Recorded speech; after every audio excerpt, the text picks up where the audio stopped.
Now, let's talk about the worst things about covert narcissists. Well, first of all, I can just tell you that I've had to deal with 2 of them.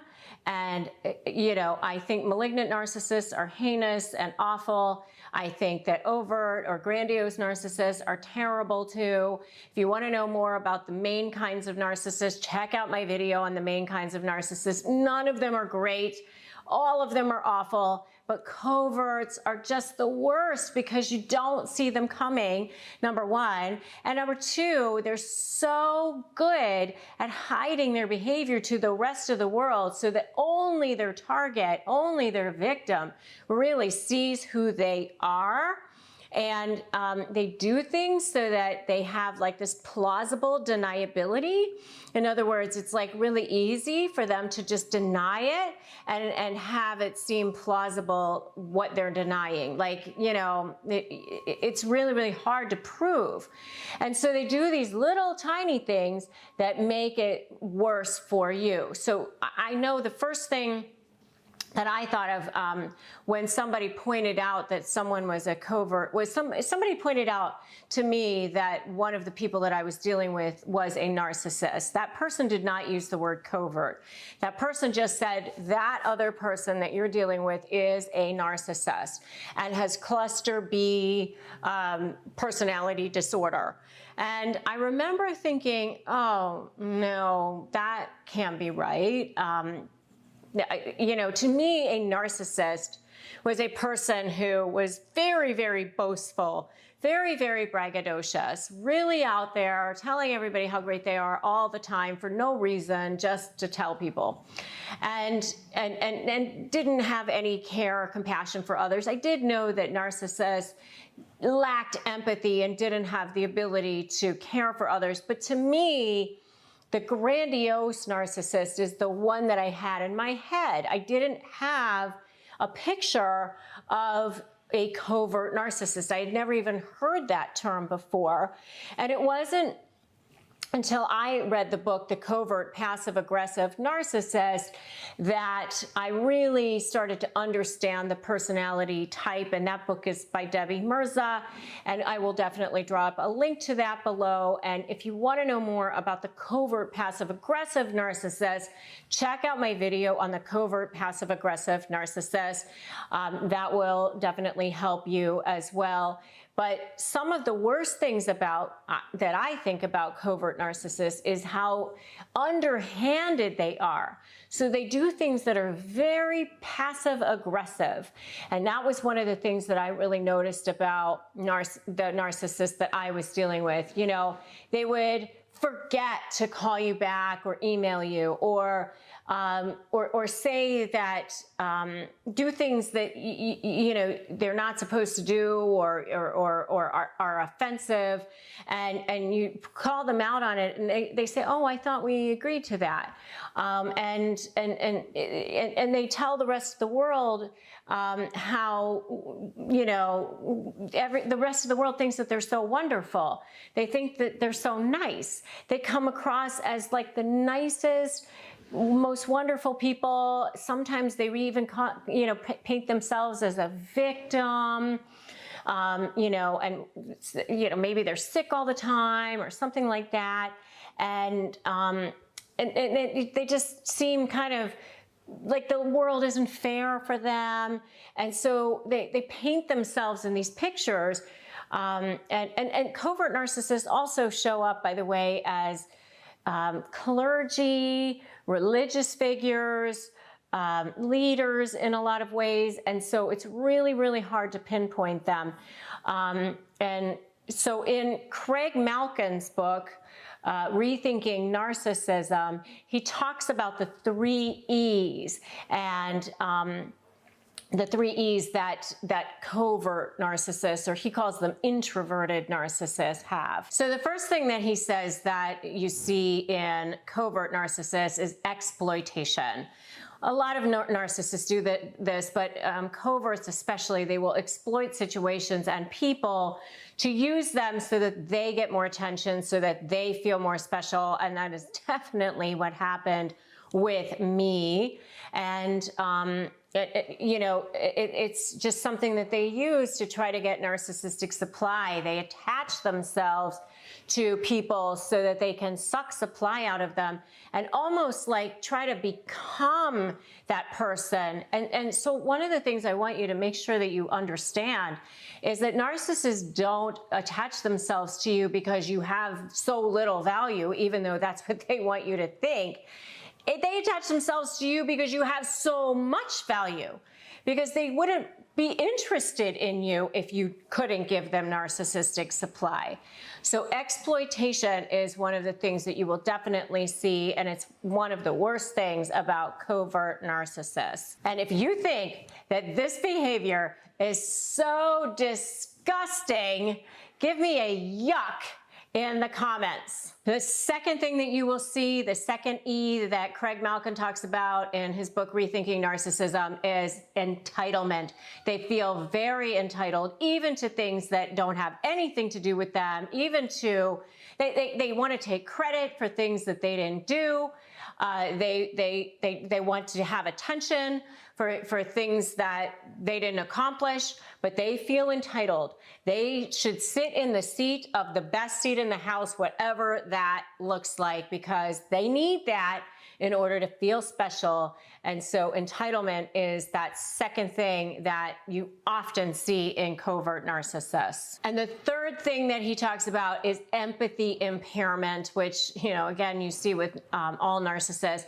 What I have seen with covert narcissists is they know what they need to say in the moment that they need to say it. And one of the things that I've noticed about covert narcissists is that when somebody is ill or in the hospital or something like that, they are actually the first ones to show up. It's unlike the other narcissists, but coverts will oftentimes be the first ones to show up, be at the bedside, sending gifts weekly or doing whatever they need to, because they recognize that it's an opportunity to look good, to recognize that it's an opportunity for everybody to pay attention to the fact that, look at how wonderful this person was. They sat at the bedside the entire time.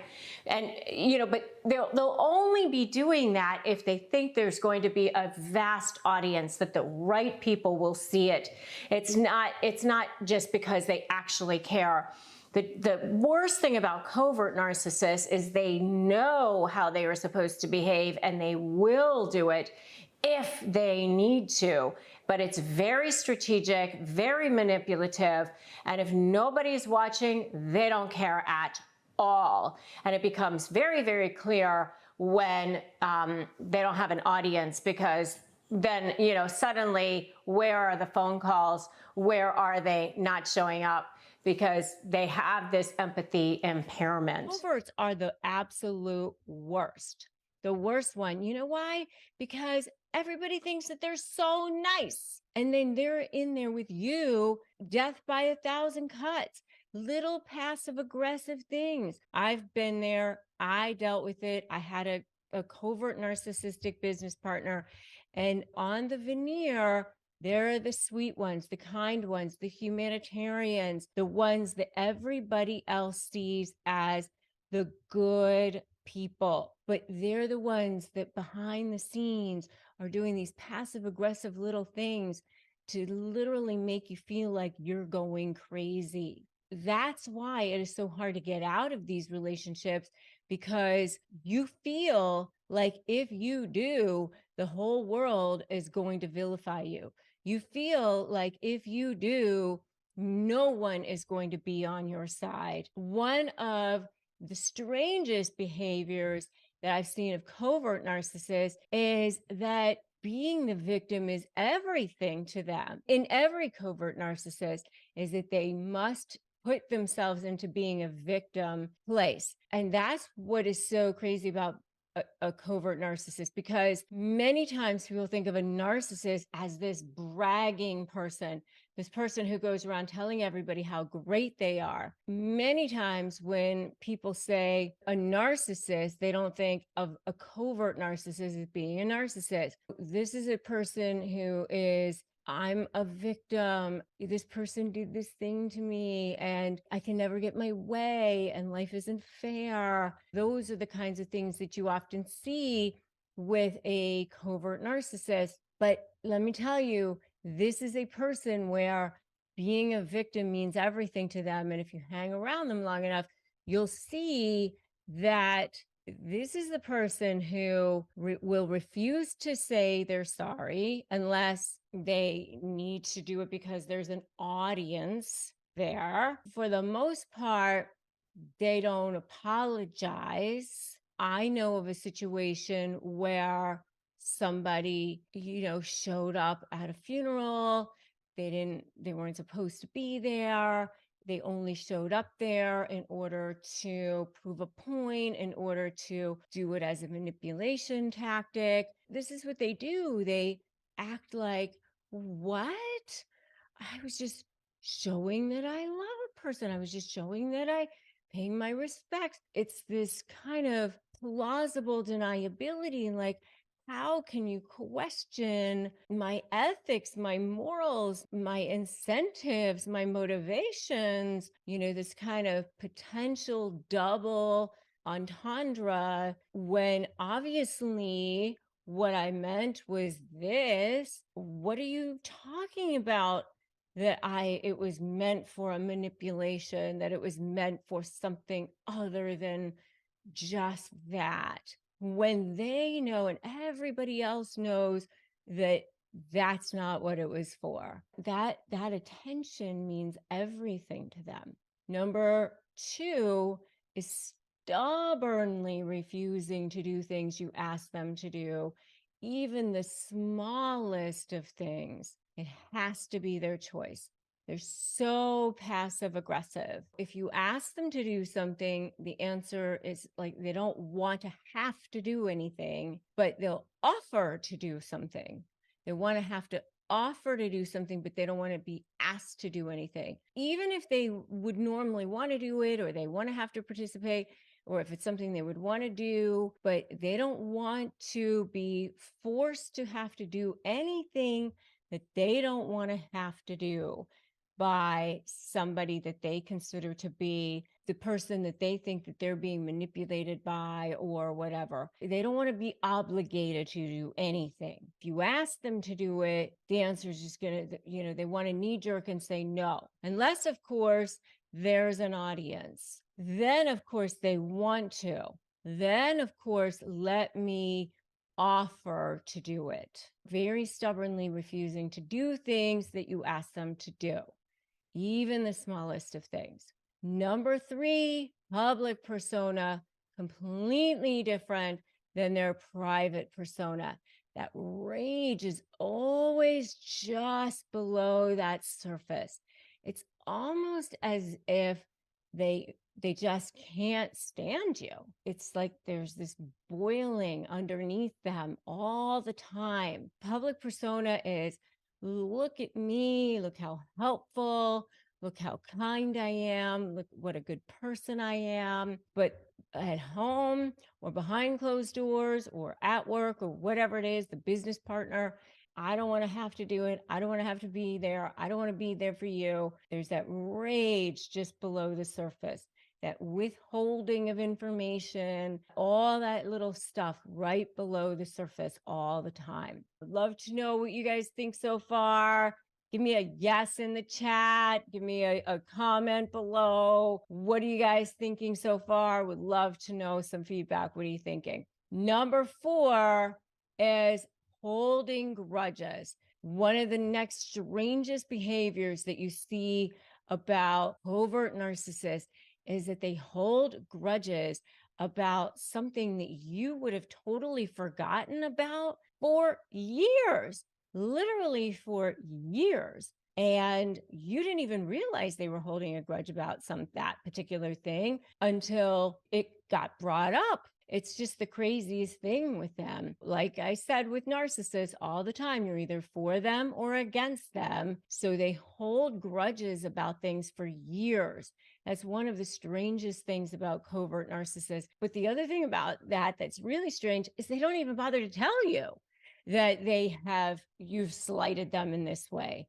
They just hold it. So that's another thing that's pretty crazy. The other thing that I think is a strange behavior about covert narcissists is that they spend lavishly on certain things, but then they are super cheap about certain things. So you'll see that they will spend lavishly on themselves. They love to have the name brand things, but then they are super cheap about gifts and super cheap about tipping, super cheap about other things. So it seems really, really ironic in a lot of ways because, you'll see that they really want to have the very most expensive shoes, the very most expensive handbags, or the very most expensive cars or homes or whatever. But when it comes to gift giving, they buy the minimum that they can get away with, or the minimum that they can get away with as far as tipping. In a way, they are the most dangerous of all the narcissists because they aren't out and about with their narcissism. At least with the grandiose, they tell everybody how bragging and boastful they are. The next thing about that I think is really strange about covert narcissists is that they are chameleons. Wherever they are, whoever they're with, that's who they pick up the behavior about. And if they're with somebody who's kind of quiet, then they'll be more like that. They even kind of dress the part. I used to be the target of a covert narcissist, and she used to kind of dress exactly the way I would dress. And it was super weird. One of the things that covert narcissists will do is they will stare at you a lot. I don't know if you guys have seen this, but they will stare at you because they're kind of studying you because they want to start to be able to mirror you. And that is because they are chameleons, right? They want to be able to take on your personality and become like you so that you will like them more, so that they can start to love bomb you a little bit more, love bomb you when they need to. And remember, love bombing doesn't just happen at the beginning of the relationship. Love bombing can happen even during the relationship when they need it to manipulate you again and again and again. And the last strange behavior of a covert narcissist is the subtle put downs. They are very, very good at that. And they will work them in to the conversation when they need to. Something like, you look so great, since you've lost all the weight. I mean, too bad about the stretch marks, but I'm sure they'll go away. I mean, look at you. You look so much better. Subtle put downs. They're very good at that sort of thing. Those are the 7 strange behaviors of covert narcissists. They can drive you absolutely crazy. So if you're dealing with a covert narcissist, they use this secret weapon against you to make you think that you're crazy. Well, covert narcissists are incredibly convincing. They're incredibly convincing. I think they're the most dangerous type of narcissist. Okay. I think they're the most dangerous because they are so convincing. They're the ones out there looking like the most normal. Other types of narcissists, grandiose narcissists, are out there telling everybody how amazing they are, how great they are, how wonderful they are. They're the ones out there that go in restaurants or go into a room and say, I did this and I did that, and look at my accomplishments and look how amazing I am. Covert narcissists don't do that. Covert narcissists say, oh, I don't want attention. I hate attention, even though they do want attention, even though they do want the world to think that they're wonderful and all of that. And so they do have this deep need, wanting, the world to think that they're amazing. And the reason why they are incredibly convincing in a lot of ways is that they also believe their own made up reality of themselves. They've also almost kind of convinced themselves that they are honest and trustworthy and loyal and considerate, and they genuinely believe a lot of that, even as they're gaslighting people and as they're taking advantage of people and as they're doing these things, victimizing people. And that's part of the reason why they're so insidious and very, very stealth, and they present very well, and they put themselves in positions where they are often clergy or doctors or lawyers, or they're the first ones to show up at when somebody is sick,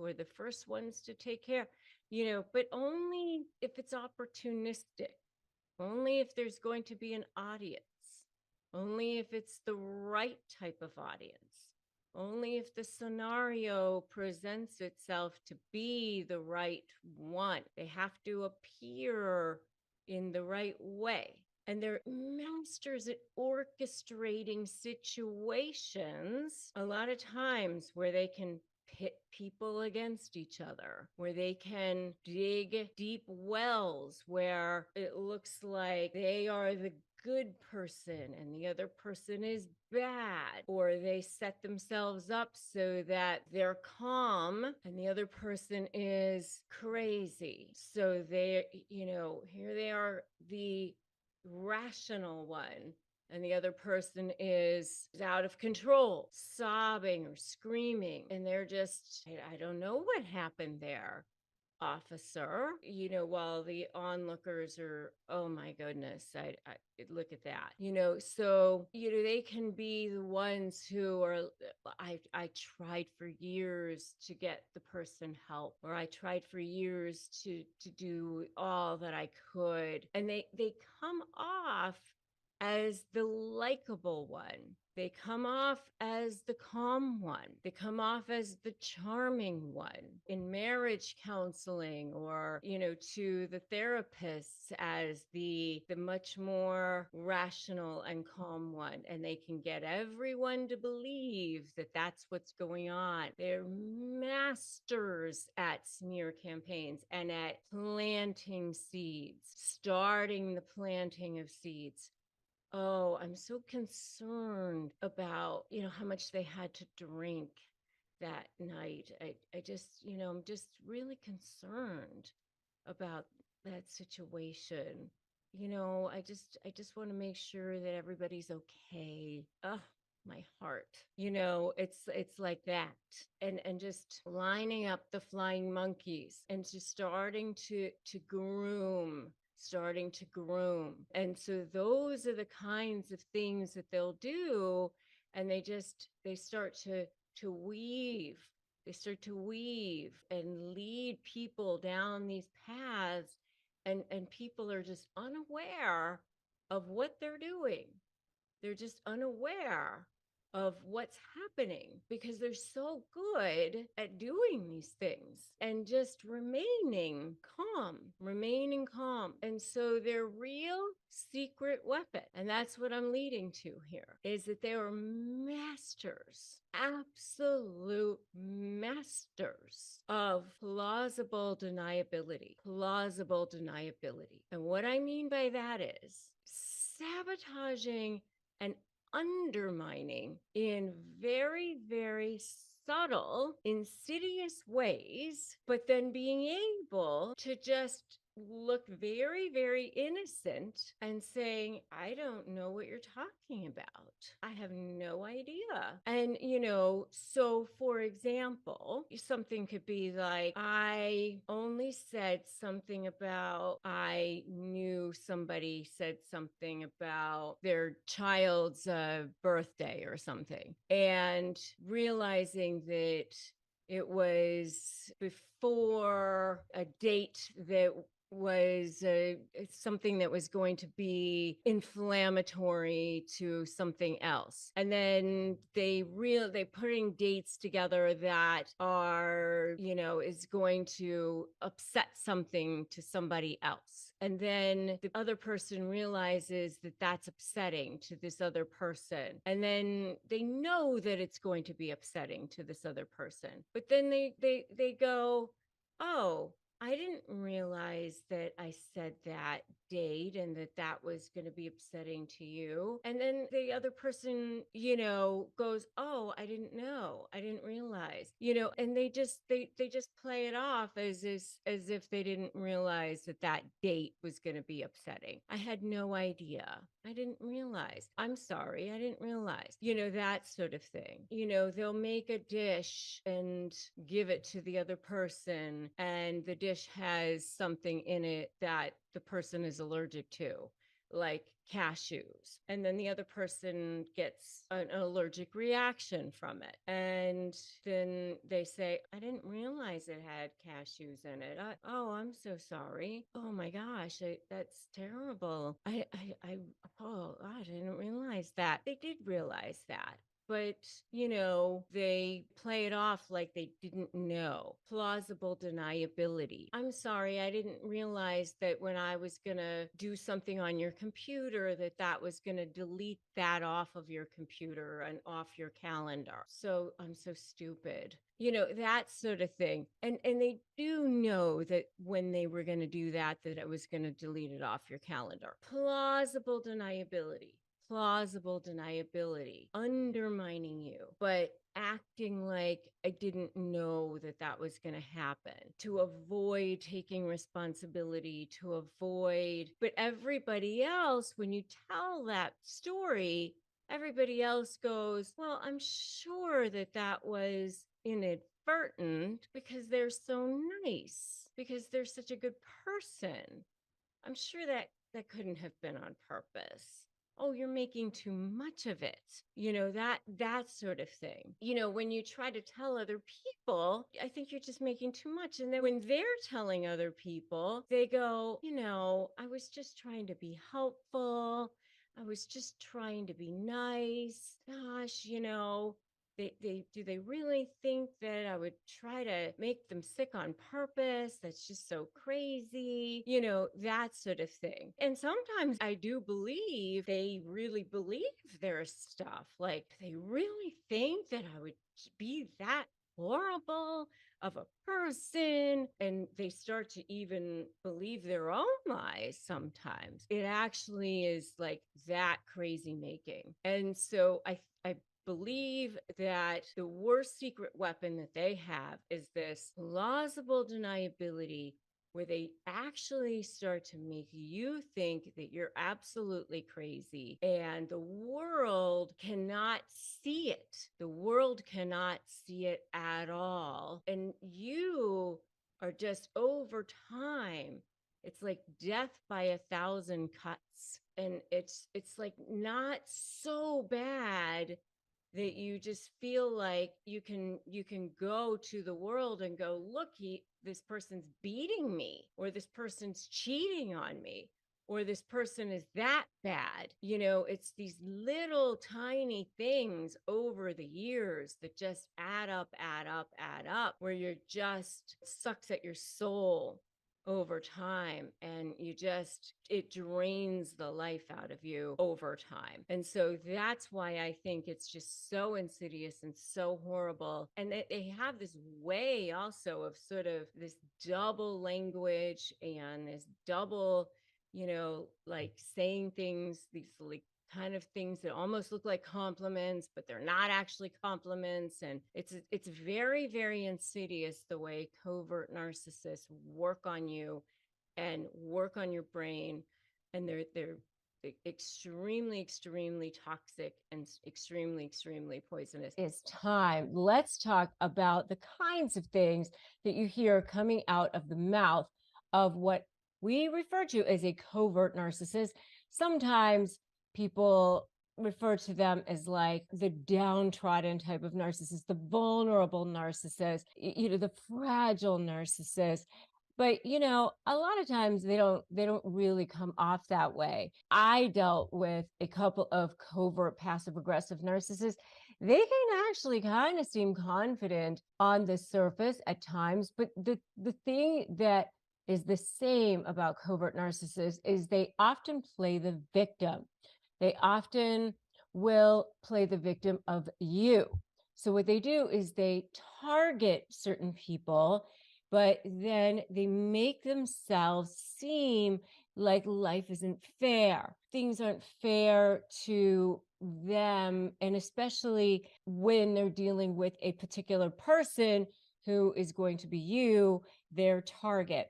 And so they set themselves up like they are very put together a lot of times. Many times they actually can be clergy, they can be lawyers, they can be doctors, they can be very, very successful people in the world, but are very good at making themselves look like they are the victims of certain things. And so it can make you seem like you should feel guilty about the kinds of things that you're doing, even though you have given and given and given and given and given. And that is the thing that is like so unbelievable about the relationship with the covert narcissist, because you get into these relationships with them, you start off by thinking it's going to be equal, or that it's going to be a great thing, and then somehow you end up with this dynamic where you think that you're going to get something out of it, but then you end up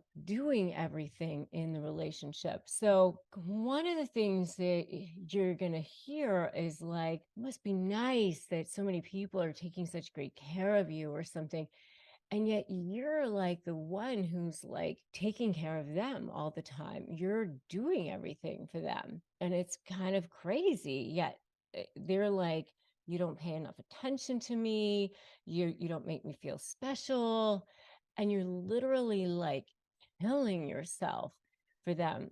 You don't get anything out of the relationship, and yet they're over there saying, you don't make me feel special, you don't make me feel you pay enough attention to me. And it's like, that's crazy. So one of the things you'll hear is, it must be nice that so many people take care of you. Another thing that you'll hear is they'll say things that are sort of almost like a compliment, but then not really quite a compliment.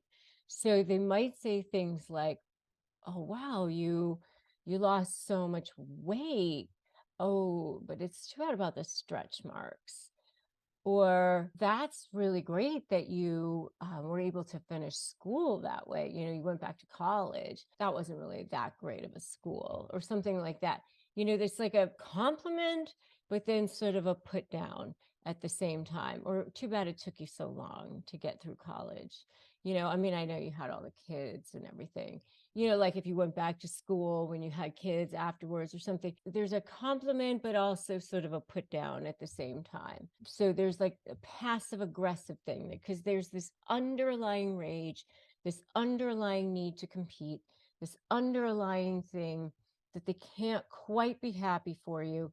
They can't quite get there because they're just extremely, extremely unhappy, insecure, jealous, vengeful people underneath it all. But on the surface, they seem like wonderful people, kind people. They'll be the first people to show up if you're sick, the first people to show up if you're in the hospital, taking care of people. And so everybody else thinks that they're so wonderful and so kind. So one of the other things that you'll hear them say is, no one appreciates me. No one appreciates all the good things that I do for everybody else. I don't get acknowledged.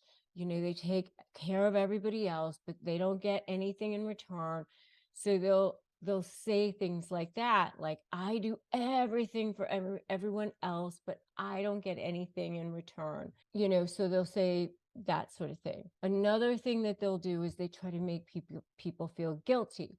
So they might say something like, you guys go on, I'll just stay here, I'll be here all alone, no problem. It's okay if I'm here by myself. The guilt factor. It's fine. I'll be fine.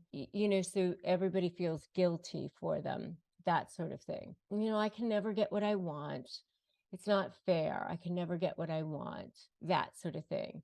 The other thing that they'll say is, that they're too smart. They feel like they're too good for something, or too good for a place, or too good for being in certain situations. They feel like they're slumming it in certain places or something like that. They don't like that. There's that sort of underlying thing that there's maybe they could do better. Sometimes if they're dating people, they're kind of maybe not happy in that relationship because they always feel like they could do a little bit better in the relationship that they're in. The other thing that you'll see with covert narcissists a lot of times is that they pit people against each other, especially, two other parties, but they do it very, very subtly. I've seen this happen. And then they play dumb about it. They get two people to be against each other, and then they'll be like, oh, I don't know how they ended up fighting. Oh my gosh. How did that happen? Did I say something? Oh, I certainly didn't mean to. That was definitely inadvertent. And it's always sort of this plausible deniability where they are kind of, their hands are clean, right? Because everything they do is this innocent, did I say that? I didn't mean to say anything about that. Because they always couch their verbiage in like care. Because another thing that they'll say is, I'm so concerned about Deborah. She's just drinking so much. I'm just really worried about her and her drinking. I'm just so concerned about that. That's something else that you'll hear a covert narcissist say is they're concerned. They couch the things that they say, even though they're really smearing. It's a smear campaign, but they couch it in the form of concern. They're very good. They're very good. They're very stealth. And that's why I think that covert narcissists are really the most dangerous type of narcissist, frankly. If you guys have seen any of these, give me a for sure in the comments below, or tell me the types of things that you guys have seen in the comments below as well. I would love to know some of the other things that you guys have seen, especially covert passive aggressive narcissists, because I think it's pretty crazy the kinds of things that I've seen narcissists say, especially covert narcissists, is really pretty crazy. Now, if you are dealing with a covert narcissist or any kind of narcissist, whether they're overt or grandiose or malignant or covert, is what we're going to be talking about today, or a combination of any of the kinds of narcissists, then you're dealing with a hellish personality, a heinous personality. But there are some things about covert narcissists that can make them even more insidious than the other types of narcissists.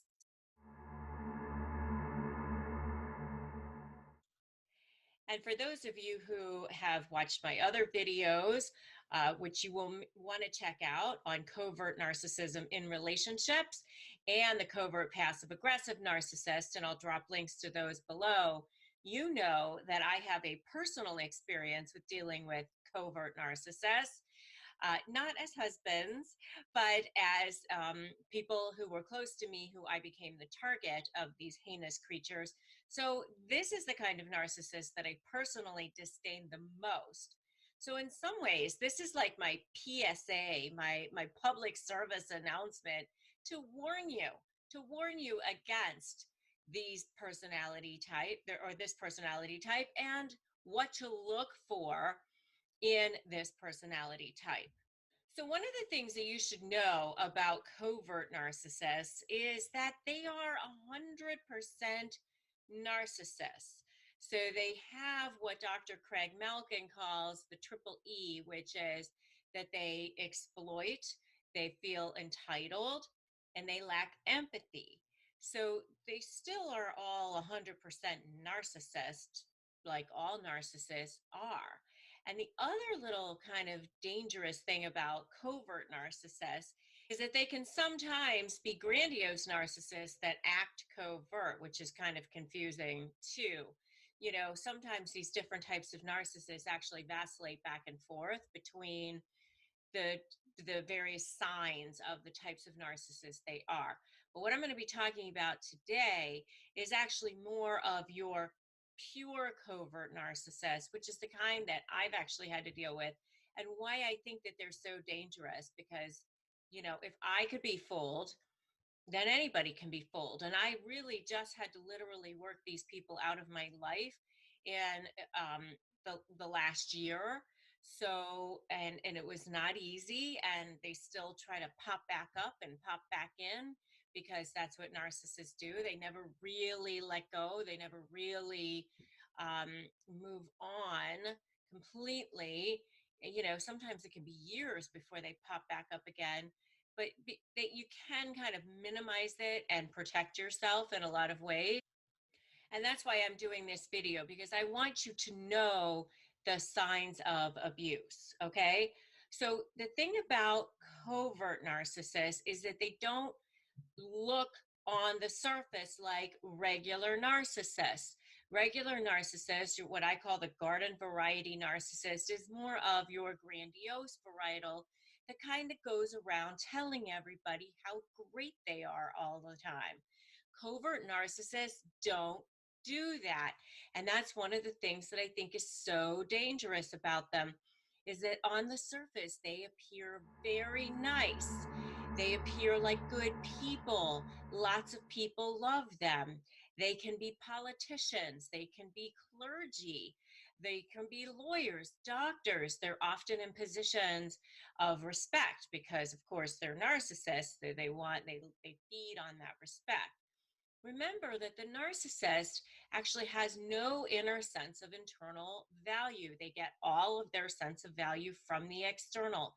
They need endless amounts of what we call supply, which is anything that feeds their ego, anything that feeds their external value or their feeling of external value. So supply can be in the form of money, compliments, prestige, anything that they think is going to give them more value. So here's the problem with a covert narcissist, and one of the things that is so dangerous about them is you're not going to hear them say, I'm the greatest, look at my ratings, look how fantastic I am, I'm so smart, I'm the number one this, I'm the number one that, without anything to back it up.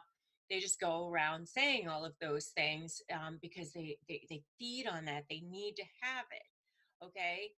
So what a covert narcissist is more likely to do is put themselves in positions where they're going to get all of that, but they're not actually going to have to say overtly.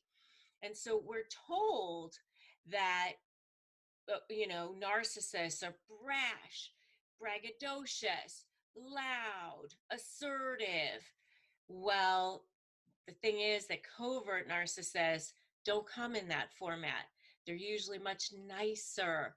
They start off by, giving you lots of things. That their version of love bombing is often being the perfect person for you. And, they can put you in positions that you want to be in, or give you speaking engagements that you think that you want, or introduce you to the person that you want to be introduced to, or they're the perfect cook or the perfect mother, or whatever it is that you want. This person just seems so nice and so wonderful. And yes, malignant narcissists can do that too, but the difference with covert narcissists is that they don't come off that way, where they're loud and braggadocious and flashy. They come off as really nice, sometimes even quiet, sometimes passive, sometimes demure. So that's one of the things that I think is super dangerous about covert narcissists. One of the other things that I think is really dangerous about covert narcissists is that they come off looking very successful, often on the surface.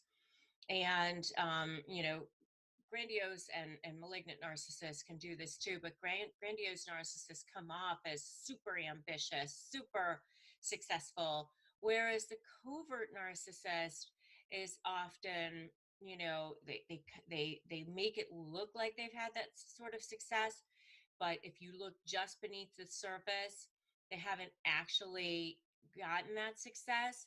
And so they have a lot of bitterness and resentment about the fact that, everybody else has more success than they do.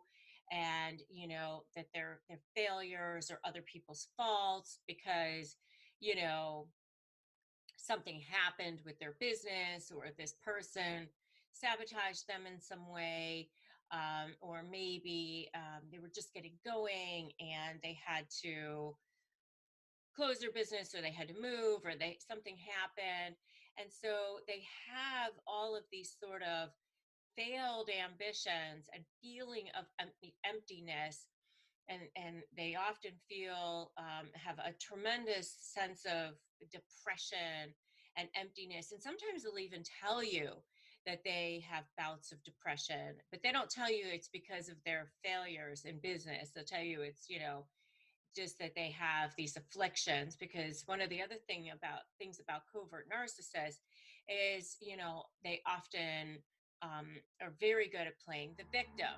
All narcissists do that, but the way covert narcissists do it is that they're kind of sad, and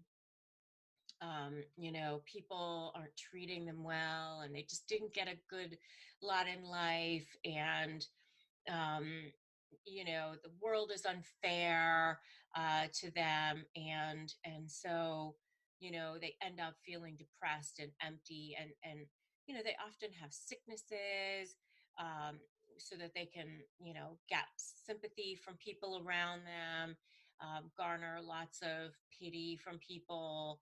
Oh, so and so's always getting a bad deal. There's a lot of payoff sometimes for being a victim, and a covert narcissist thrives on that payoff from being the victim. So the other thing about covert narcissists that I think is super dangerous is that they're super passive aggressive. And this is the one thing that really was like very confusing for me, and the two passive aggressive narcissists that I had to deal with, the covert ones, is that they would do these little things that on the surface would seem so nice.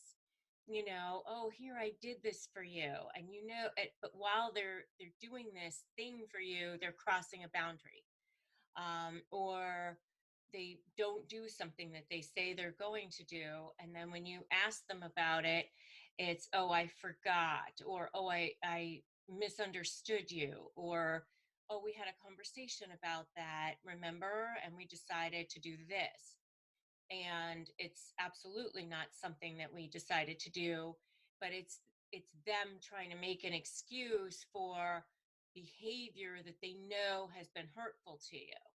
And so they try to get you to say that, basically you went along with that. And when you try, and it's little things, it's that little drip, drip, drip on your forehead, little things. In Debbie Mirza's book, The Covert Passive Aggressive Narcissist, she gives an example of a husband who would go into Starbucks to get coffee, and the wife would stay in the car, and the husband would say, what do you want, anything? And she'd say, yeah, I'll have, a vanilla latte or whatever. And he'd get back in the car and start to drive away, and she'd say, what happened to my latte? And he'd say, oh, I forgot to get it for you. But then he wouldn't go back into the place to get it. So, and it was like a little thing that if you tell somebody, oh, I didn't get the latte that I wanted, then you come off sounding petty. And you start to think, well, do I blow up a whole marriage over that? I mean, that seems so ridiculous. But what they're really trying to do is send you this message that they think so little of you, or that you're not worthy in some way, because that's how narcissists get supply. They get supply by building themselves up and cutting you down. And so they do these little tiny things that in the surface, if you tell somebody about it, it just doesn't seem like that big of a deal. They're very, very passive aggressive, and it can leave you feeling confused and after a while abused, and actually traumatized because of the way they act. And if this is sounding really familiar to you, give me a totally in the comments. Is that they're 100% narcissists, but they are really, really good at being manipulative, very good at hiding their manipulation, very good at disguising it as something else, as disguising it as that, I just, did this little thing for you. And that the hair on the back of your neck is standing up like that's not something nice. One of the things that I've heard during this, I'm taping this while we're still in this global pandemic, is, that the covert narcissist in people's lives are leaving food by the door. And that that's like a message of, I know where you live, or I still have control over you, or I know what you want. But the rest of the world is like, oh, the person left you a care package. How is that bad? Why is that? Well, we all know that the person is so nice. We all know that the person is such a good person. So what's your problem?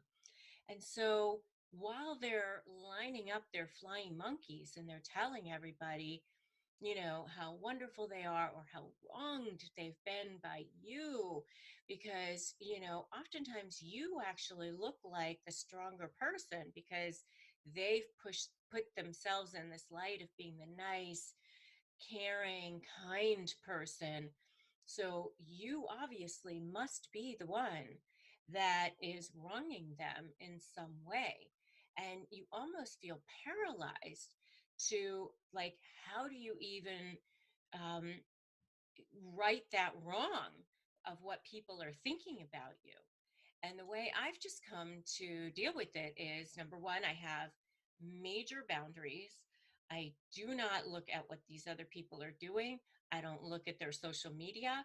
I've blocked them on my social media so that they can't see what I'm doing and, continue to, have access to what I'm doing.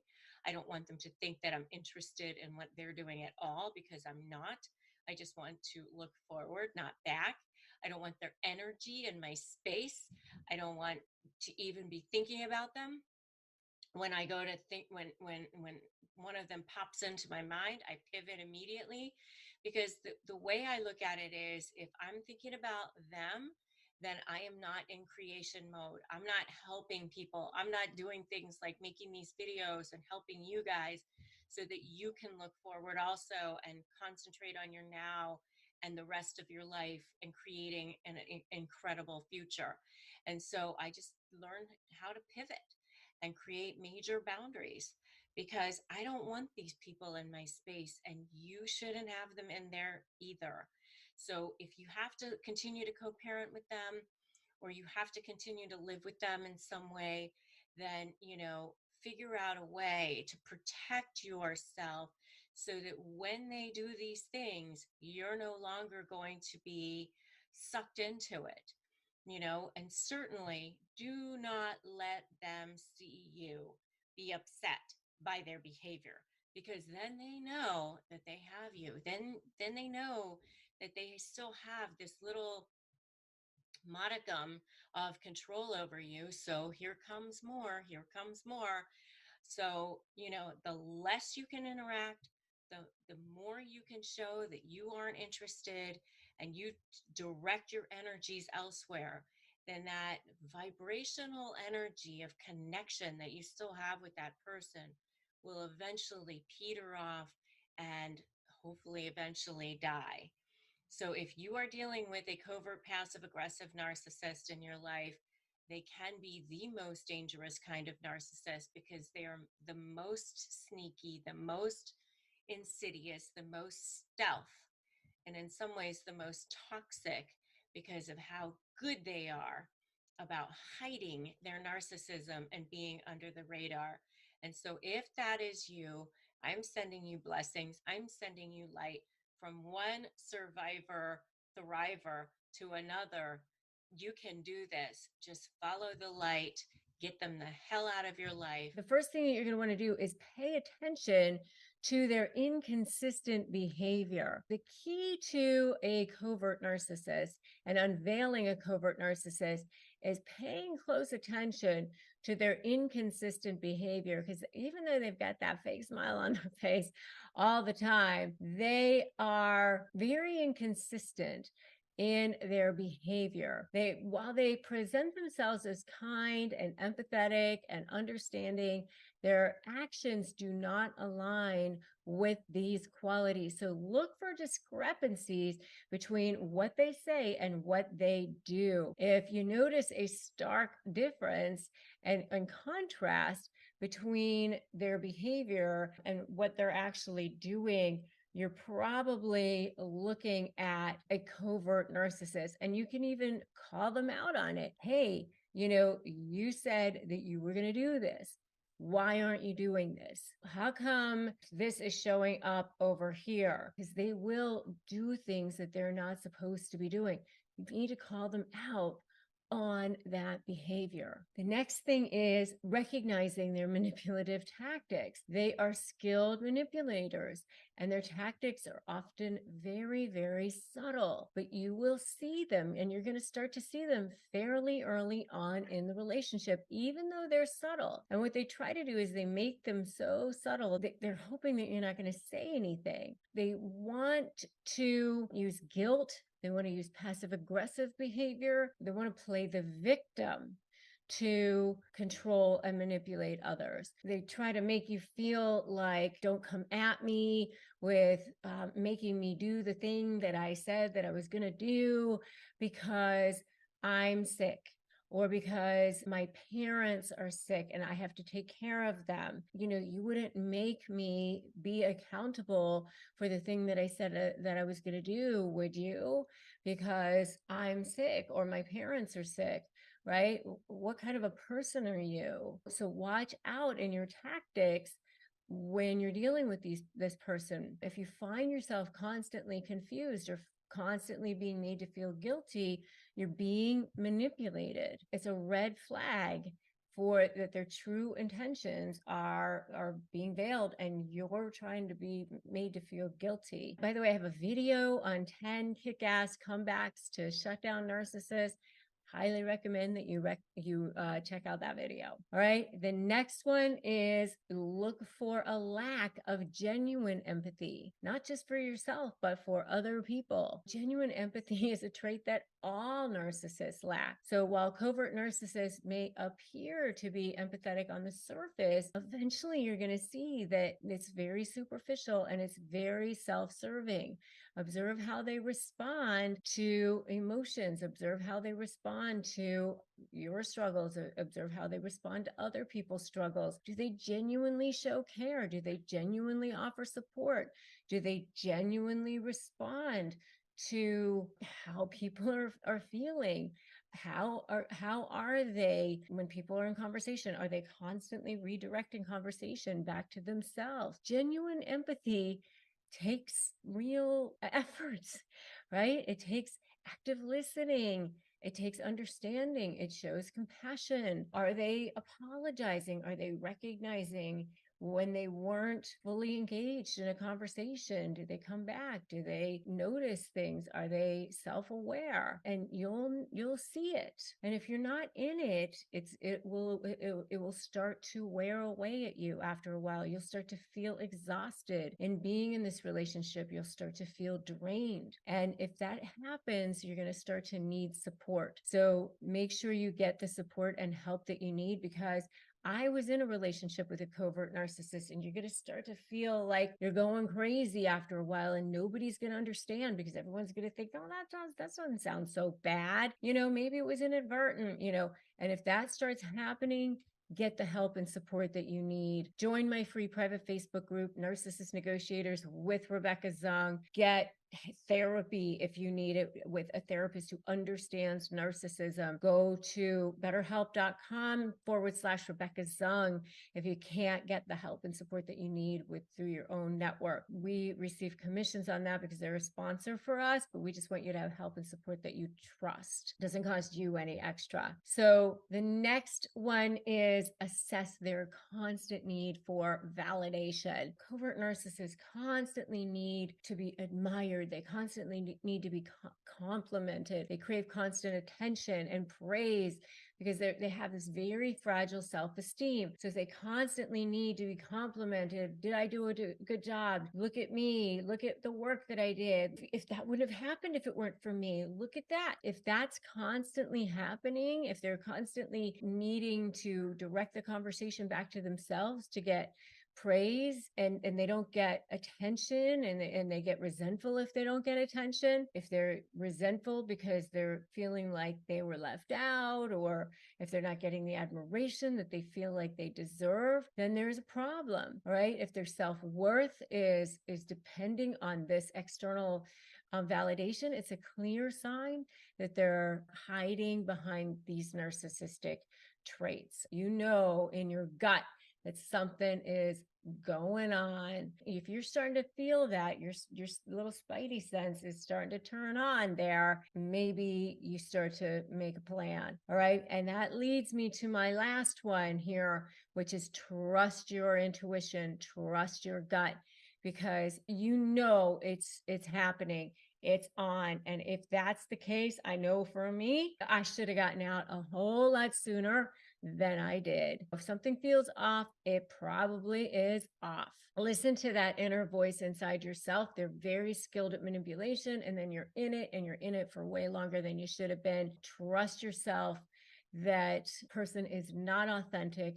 They're not the person that they said that they are. Their actions are not aligning with their words. And then you're going to end up having an enemy on your hands when you actually try to get out of this thing. And the deeper in you are, the harder it's going to be to get out of this thing. And then you're going to need something to get out of it. So when you are going to negotiate with a narcissist, grab my free Crush My Negotiation prep worksheet at winmynegotiation.com. Winmynegotiation.com. You're going to need it. It's a free ebook. Make sure you grab it. Also, make sure you get my new book, Slay the Bully, slaythebully.com, because you're going to need that too. All right. So there you have it, folks. 5 powerful strategies to unveil the mask of a covert narcissist by paying attention to this inconsistent behavior and recognizing their manipulative tactics, looking for that lack of genuine empathy, assessing their constant need for validation, and trusting your intuition. You're going to be so much better equipped to see through their deceptive facade, right? And know when it's time to skedaddle. You need outrageous methods for taming those covert narcissists, because I think they're the most dangerous ones. They're the stealthiest kind of narcissists. They're the ones that everybody else thinks are the nice ones, the kind ones, the sweet ones, the humble ones, the humanitarians. Everybody else thinks they're wonderful. If I had $1 for every time somebody would say to me, oh my goodness, she's so nice, she's so wonderful, she's so amazing, for the 2 covert narcissists that were in my life, I'd be, a bazillionaire by now. Seriously, you just want to think that you're crazy. You think that you're crazy because everybody else thinks they are like the most insanely wonderful people on the planet. And that's why you don't want to tell anybody about it, because you start to feel like if I tell anybody about these people, no one's going to believe me. No one's going to be on my side. No one's going to support me in this. Everyone's going to think I'm a terrible person. Everyone's going to think I'm the bad one. Everyone's going to think I'm the not likable one. There must be something wrong with me, because obviously I don't get along with this person, or I'm the one that this person went after, or maybe I just don't see it. It just goes on and on and on. And when it comes to these covert narcissists, it's just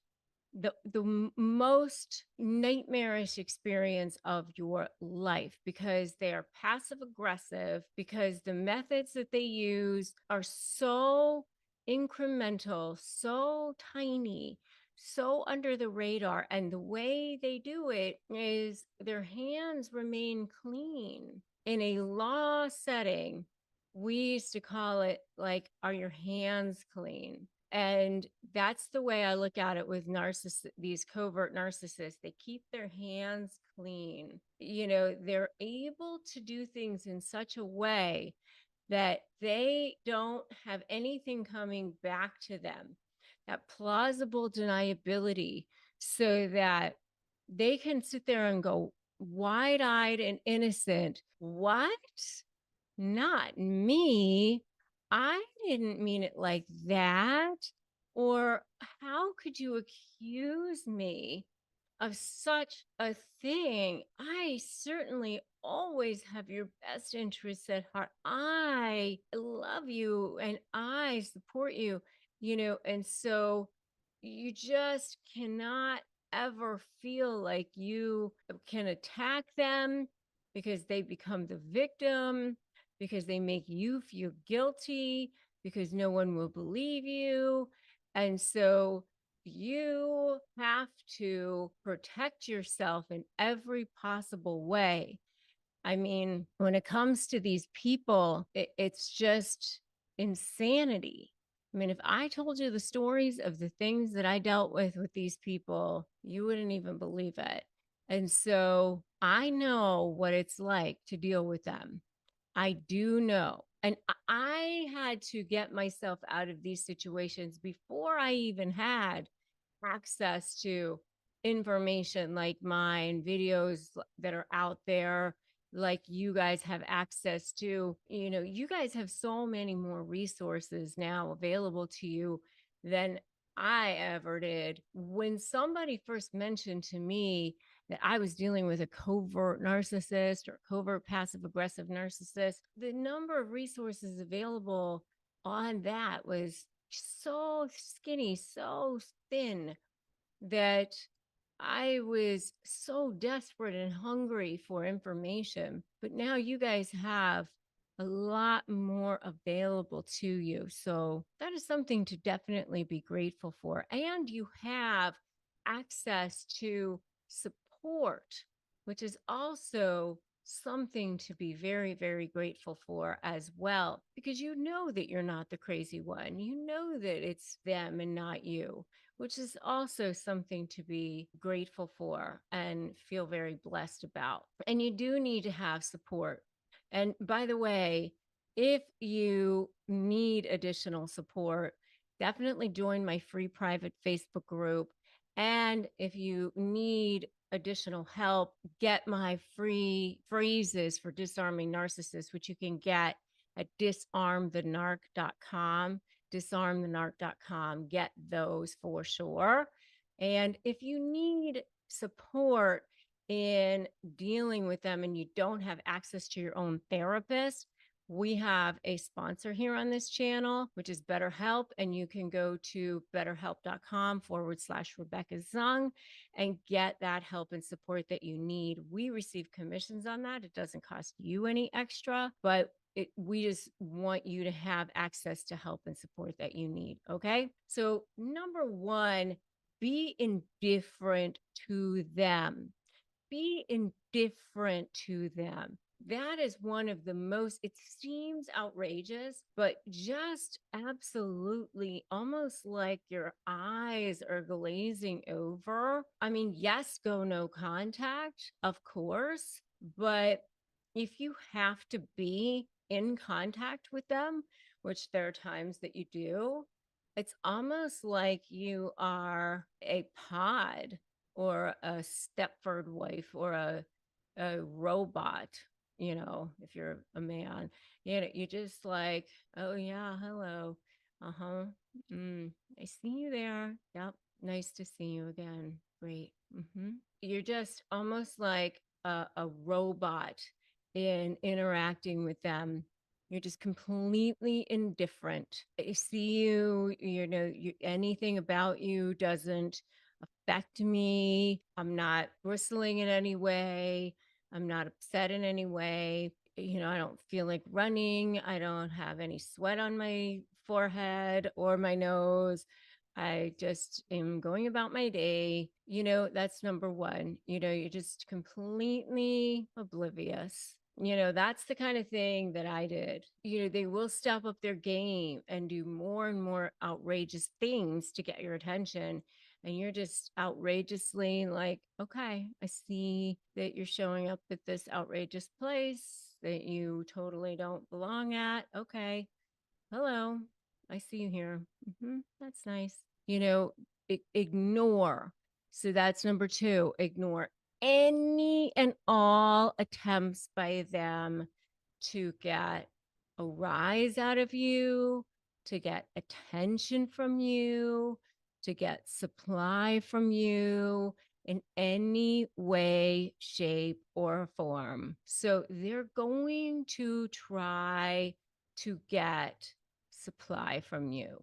They're going to befriend your friends.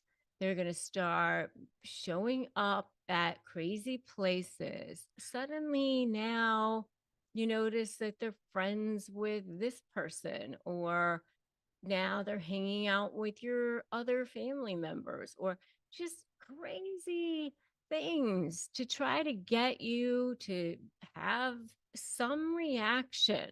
And you're just going to be like, okay, great. That's wonderful for you. Congratulations. Wonderful. Good for you. Nothing will be of any interest for you that is anything, wonderful, like it's all the same, as if you're just drinking your morning coffee and eating your cereal. Every single thing is exactly like that. Every single thing. Ignore any and all attempts to get any rise. It's all like this for you. Every single thing that they do, everything. It's just like you're reporting the news. Oh, I see that you're doing this now. Never explain, justify, or overshare. You're just reporting facts. You're just looking at things, you're observing, and you're just like flat like that. Okay. That's number two. Number three is you're going to block all channels of communication, every single thing. Block them on social media, block every single thing. This is what I did. You block everything. You do not want to see them in your feed. You do not want to look at them. You do not want to be triggered by them. You don't want them looking at you. You don't want them showing up in your email. You don't want them texting you. Make it so that their emails go directly to your junk box. So block all channels of communications and their minions also. You don't want their little minions contacting you. Block them. Put that in the comments right now. Block them. Number 4, succeed beyond their wildest dreams. You make it so that you are so successful and so beyond what it is that they ever imagined that you don't even care what it is that they're doing, because you don't need them. You don't need their supply. You don't need their validation. You don't need any conversations with them because you don't need any kind of supply from them at all. Who cares about anything with them? That's super outrageous.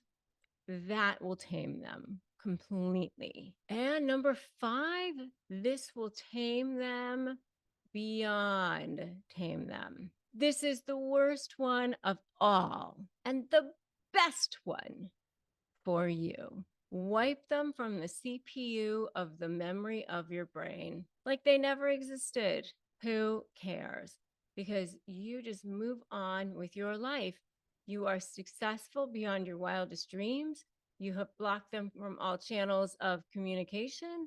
You have completely, you know your value and worth. You know who you are. That is the most outrageous method for taming a covert narcissist. And that is the most outrageous method for yourself. And that is how you truly break free. That's the best. Now, how do you do that? How do you really move on from a narcissist, right? That's the true question. That's like the big question.